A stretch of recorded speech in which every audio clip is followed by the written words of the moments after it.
చరిత్రలో ఈరోజు ఛానల్కి స్వాగతం. సలేర్ కోట మహారాష్ట్రలోని సహ్యాద్రి పర్వత శ్రేణుల్లో ఉన్న ఒక వ్యూహాత్మకమైన ప్రాంతం. ఇది అప్పట్లో ముఘల్ సామ్రాజ్యానికి కీలకమైన కోటగా ఉండేది. దక్కన్ ప్రాంతంపై ఆధిపత్యం కోసం సాగుతున్న పోరాటాల్లో ఈ కోటకు ప్రత్యేక స్థానం ఉంది.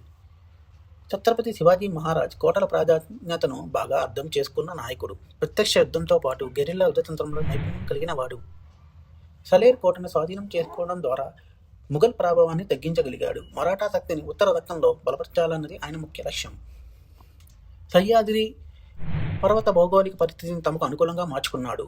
ముఘల్ సేనలను వ్యూహాత్మకంగా ముట్టడించగలిగాడు. ఈ యుద్ధంలో మరాఠా సేనలు ముఘల్ సేనలను ఓడించి సలేర్ ప్రాంతాన్ని స్వాధీనం చేసుకున్నారు. ఇది మరాఠా చరిత్రలో ముఘలులపై సాధించిన ముఖ్యమైన విజయంగా గుర్తించబడుతుంది. సలేర్ కోట స్వాధీనం తర్వాత మరాఠా సామ్రాజ్యం సైనికంగా బలపడింది.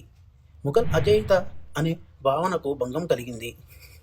శివాజీ మహారాజ్ ప్రతిభావంతుడైన సైనిక నాయకుడిగా మరింత గుర్తింపు పొందారు. దక్కన్ రాజకీయాల్లో ఒక కీలక మలుపుగా ఈ విజయం నిలిచింది. సలేర్ విజయం శివాజీ మహారాజ్ యొక్క ధైర్యం, వ్యూహం, స్వరాజ్య సంకల్పానికి ప్రతీక. ఇది మరాఠా స్వరాజ్య ఉద్యమానికి మరింత బలాన్ని చేకూర్చింది. సలేర్ కోట విజయం ముఘల్ శక్తికి ఎదురైన మరాఠా గర్జన.